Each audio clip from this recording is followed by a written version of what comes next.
I just spotted something in the aftermath of the news we were all waiting for. Donald Trump is not going to be winning the Nobel Peace Prize. And now, having seen a certain video clip of something that happened today, I believe that Donald Trump will never win the Nobel Peace Prize, at least not in his lifetime. I'll put it that way. I saw a video of the actual call to Corina Machado, the opposition leader in exile, who has been opposing the Maduro dictatorship in Venezuela after she was chased off the streets by the Maduro regime after her party won.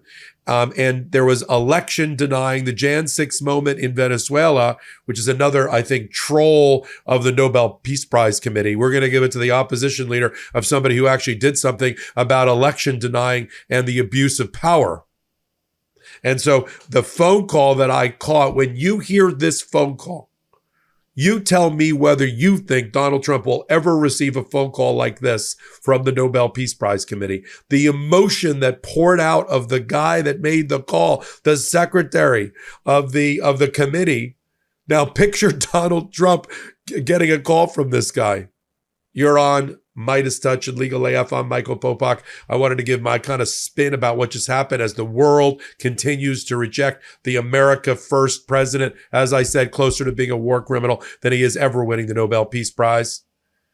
Thank you for being here. Hit the free subscribe button here and on Legal AF YouTube. All right, let's get to it. Here is I bring the receipts. Here is the phone call that was made to Corina Machado. You tell me who's more emotional in the which side of the telephone receiver is more emotional about the announcement, the recipient or the person telling her that she won. Play the clip. Hello? Hello. Yes? Yes. Hello? Am I talking to Corina Machado? Yes, this is Maria Corina. Yes, Corina. My name is Christian Berghardt Piken. I am the secretary of the Norwegian Nobel Committee in Oslo. And I'm calling to inform you that in a few minutes, it shall be announced here at the Nobel Institute that you will be awarded the Nobel Peace Prize for 2025. Oh my God.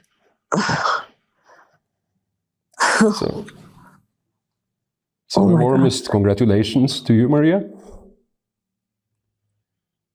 Oh my God.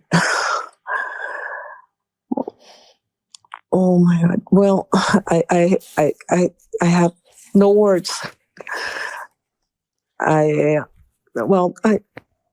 thank you so much, but I hope you understand this is a movement. This is a achievement of a whole society. I am just one person. I certainly do not deserve this. Oh my God. I think both the movement and you deserve it. Now, let's just frame this for a minute. I know MAGA has gone totally crazy. And now you've got MAGA congresspeople that are like, I know what I'm going to do. I'm going to propose a resolution in Congress that the United States award Donald Trump the Nobel Peace Prize. That's not how that works. You want to give him some congressional medal? Go ahead. But you're not going to be awarding him the Nobel Peace Prize. I don't think you understand how the Norwegian Nobel Peace Prize works, or what Alfred Nobel really envisioned about who would be handing out his award. And I'm sure that guy hasn't been, I have been to the Nobel Prize Museum when I was traveling through Scandinavia a few years ago. It's an amazing museum. If you're in town, check it out. When you go, you'll realize why Donald Trump's never going to win that award. They like their winners to be not war criminals. They like their winners not to be creating human suffering around the world, like in Ukraine, and tens of thousands of people have died, including hundreds of people since the Alaska summit with Putin. They like peacemakers who don't bomb their way to peace by dropping bombs on Iran, which probably did not solve the problem with Israel. They like peacemakers who don't lobby and campaign and have nominations and harangue the committee left, right, and center. In fact, many of the committee members found that unsavory. But also, Donald Trump has known who heads the committee. The chairperson of the committee is Jørgen Friednes. Jørgen Friednes is the Secretary General in his day job of PEN Norway. They, along with all the other PEN, PEN organizations, is protective of freedom of speech, freedom of the press, journalists' rights all over the country. He gave an interview in 2024 that I caught, that I'll put up on the board, in which he effectively said that he's also worried about the crush of First Amendment and freedom of the press and journalists around the world, including in democratic countries. And he pointed to Donald Trump's campaign in 2024, in which he attacked the press 100 times. Well, Mr. Friednes, I don't know if you've been following the Trump administration since he won, but you can multiply that by 10 times. Donald Trump calls the press the enemy of the people. He has his political hack of a press secretary, Caroline Leavitt, attack them from the bully pulpit of the press room every day, as does he. You think that guy was going to preside over a committee that was going to give Donald J. Trump, suppressor of First Amendment rights, the Nobel Peace Prize? We just had a federal judge in Illinois in the last 24 hours issue a temporary restraining order that she had to enter to stop the Trump administration and his ICE forces from attacking journalists on the streets of Chicago while they were covering the invasion, the federal invasion by Trump. Men will life hack everything except for toilet paper consumption. Using a tushy bidet means you leave the bathroom so much cleaner than when you walked in. Let's get into it. Look. When I first got mine, I was skeptical. I thought installation would be a nightmare. Turns out it took me less than 10 minutes, and I'm not handy. No plumber, no fuss, and honestly, it looks sleek, modern, fits my bathroom perfectly. But the real game changer is how clean I feel after using it. Toilet paper doesn't even come close. Here's the thing. Tushy uses nothing but fresh water, so you're actually protecting your skin while getting a pristine clean. Plus, I'm saving money because I use way less toilet paper, and yes, hemorrhoids and irritation way better. So do yourself and your bottom a favor. Remember, a hole is only a dirty word if you wipe. For a limited time, our listeners get 10% off their first bidet order when you use code LEGALAF at checkout. That's 10% off your first bidet order at hellotushy.com with promo code LEGALAF. It's gotten so bad that the judge had to list all of the military weapons that were being used against protesters and journalists on the streets. You'd think Jørgen Friednes was going to hand out that award to Donald J. Trump? I don't think so. Maria Corina Machado is my new. Seriously, I'm gonna get a giant poster of her and put her in my daughter's bedroom. Maria Corina Machado is an industrial engineer. She's a brave leader of the opposition. She's been in the streets of Venezuela when they had their Jan 6 moment and it went dark the way ours could have done. And Maduro declared that he won, even though overwhelmingly he lost. And his the person that did win had to go to the France in exile. Maria Corina Machado is in exile as well, leading the charge. She would have run for president, but they told her she was going to be assassinated and she was going to be arrested if she did. And she has been fighting for peace in Venezuela ever since, a champion, a committed champion of peace. That's what the Peace Prize is supposed to represent. Let me show you a clip of Maria Corina Machado being interviewed a year or so ago by CBS News. Here's a clip of Maria Corina Machado, so you know why you should be honoring her as well. Let's go. He needed a distraction. It's bread and circuses. The title of former New York Times journalist William Newman's book about Venezuela says it all. Things are never so bad that they can't get worse. Everybody knows that he's lost the election. He's the emperor who has no clothes. He's cracked down. In July, Venezuela with a history of on-again, off-again democracy, held elections. Maduro claimed he had been reelected, but in a bold act of defiance, the opposition produced voting machine tallies proving that this man, Edmundo Gonzalez, had actually won the presidency by better than a 2-1 margin. Impartial election observers agreed. Maduro called out the military to enforce his election denial.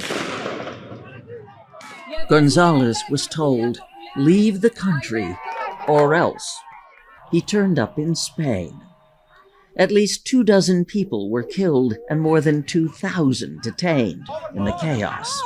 El presidente electo de Venezuela es Edmundo González. Maria Corina Machado, the face of the opposition, who would have run for president herself if Maduro hadn't barred her, is in hiding. I've been accused of terrorism. The dictatorship has said that they are looking for me and that they want to get me. Now, even Donald Trump believes that Maria Corina Machado is a proper candidate because he effectively endorsed her when he sent out a social media tweet after she was arrested. Remember, he was arresting all the opposition leaders. After she was arrested, Trump social media posted, peacefully expressing the voices and the will of the Venezuelan people, with hundreds of thousands of people demonstrating against the regime. That sounds familiar. You could just substitute everything that's going on in Portland, in Illinois, in DC, in New York about Donald Trump and the protest against ICE, right? So Trump said Machado was peacefully expressing the voices and the will of the Venezuelan people, with hundreds of thousands of people demonstrating against the regime. Hold that thought. The great Venezuelan American community, now he panders to the voters, in the United States support a free Venezuela. These freedom fighters, meaning Machado, should not be harmed and must stay safe and alive. And I'm sure there was work being done behind the scenes politically, diplomatically, to ensure that she wasn't killed after she was arrested by the Trump administration. So he's a supporter of her. But no, we're not going to allow Donald Trump, this week to claim peace in the Middle East because Jared Kushner, his son-in-law, got off his ass in Miami and went over to Steve Witkoff's house in Miami, and they flew to Egypt to try to work it out as a deal. This isn't a land deal, okay? There are humanitarian issues that are still in play. We have violated, or we've allowed Israel to violate, the Powell Doctrine, which is if you break it, you bought it. They've broken Hamas. They've broken the Palestinian people, including the civilians and the children in that Gazan region, and they need to fix it. And maybe if they do that and all the other components of what is defined as peace in the Middle East, maybe Donald Trump can be considered. I just don't think, based on that earlier clip, we're ever going to see him win the award, and for good reason. You can't bomb your way, humanitarian suffer your way to the Nobel Peace Prize. How many people are in cemeteries today because of Donald Trump's bungling of his national security policy, of his foreign policy, of his no plan to end the war? How many people have died since day one of Trump's administration in Ukraine after he said he was going to stop the war in Ukraine? Instead, he just emboldened Putin to kill more Ukrainians. Nobel Peace Prize is funny that way. They don't want to reward people that do it that way, right? And so when you have that, the bombing in Iran, and it pissed off the Nobel Prize Committee, I'm sure. All the times Donald Trump took credit for solving wars that he did not solve, or conflicts that he did not solve. He says there's some sort of tally now. We're up to 9. Well, at least 7 of those 9 don't know what he's talking about, maybe 8. In fact, we have a clip that we ran on Meidas of one of the people in the countries that he claimed he solved joking and laughing and ridiculing Donald Trump. Let's play the clip. You should make an apology. to us. Because you didn't congratulate us for the peace deal that President Trump made between Albania and Venezuela. I'm sorry for that. Yeah. So, and you worked very hard. See, those clips that I showed today don't get you the Nobel Peace Prize ever. I know it sticks in his craw that Jimmy Carter got it and Barack Obama got it only 9 months into office. But you can't kill your way to the Nobel Peace Prize. As I've said, I think when this is all said and done, Donald Trump's closer to being a war criminal, indicted war criminal, standing in the Hague than he is, not here in the States because he has criminal immunity, but abroad than he is ever getting the Nobel Peace Prize, and I'm glad to report on it. I'm Michael Popok. You're here on the MeidasTouch Network. Hit the free subscribe button. Come over to Legal AF YouTube channel. Do the exact same thing. And then, of course, we have our Substack, and the Substack is live twice a day with me reporting and others reporting. Hit the free subscribe button there and consider becoming a paid member. So until my next report, I'm Michael Popok. Can't get your fill of Legal AF? Me neither. That's why we formed the Legal AF Substack. Every time we mention something in a hot take, whether it's a court filing or a oral argument, come over to the Substack. You'll find the court filing and the oral argument there, including a daily roundup that I do called, wait for it, Morning AF. What else? All the other contributors from Legal AF are there as well. We got some new reporting. We got interviews. We got ad-free versions of the podcast and hot takes. Where? Legal AF on Substack. Come over now to free subscribe.